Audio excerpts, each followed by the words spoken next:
The people who came to be called Swedes were mentioned by the Roman historian Tacitus in 98 CE. The names given to these people led to the modern English term. Sweden has been a sovereign state for more than a millennium, and this has fostered cultural cohesion. In 1928, Prime Minister Per Albin Hansson described Sweden as the people's home. This metaphor of the nation as a great family household helped nourish the general welfare society for the remainder of the century. Folkhemmet stood at the center of a cluster of institutions, symbolizing social democratic ideals of equality and mutual care. History: the first people arrived as an ice age ended between 12,000 and 10,000 BCE. They were tribes of reindeer hunters. Stone, bronze, and iron tools were developed, and by the time of Tacitus there was trade with the Roman Empire. Bands of Vikings pursued plunder and commerce as they traveled by ship over the Baltic Sea and up Russian rivers, as well as into Western Europe. Between 800 and 1050 CE, around 1000 CE, the many independent provinces began to be united into a single, loosely federated kingdom. Monarchs were able to impose increasing degrees of national power in succeeding centuries. Architecture: Swedish functionalism in architecture as well as furniture design is a modernist style that emphasizes practical utility. In architecture,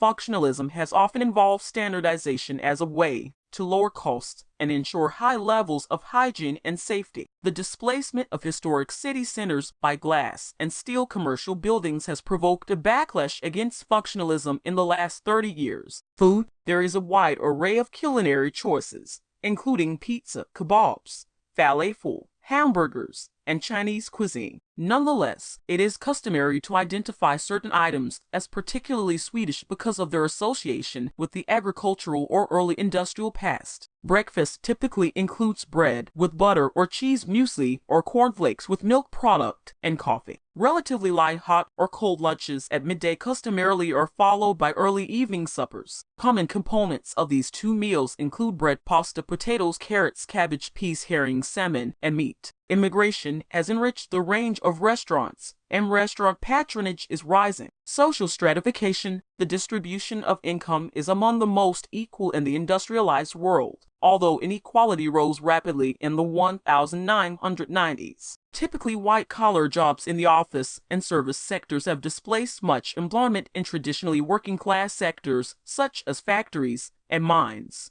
Dress standards have become less class-differentiated and more relaxed, and regional accents have been muted by a national media culture. Social welfare: in Sweden's advanced general welfare state, communal institutions ensure the well-being and economic security of all citizens. No other country has as low a rate of poverty and social exclusion. Education is free from preschool through the university level, and most medical care is free or available for negligible fees. The cost of these services are covered by a system of progressive taxation. Gender statuses: two pieces of recent legislation reflect gender attitudes. In 1995, Sweden began reserving 1 month of parental leave for fathers. After the birth of a child, a couple receives 15 months of paid leave to divide between them, with 1 month set aside for each parent. A father who chooses not to participate forfeits the couple's parental benefit payment for that month. This policy has increased the rates of paternal participation in child care.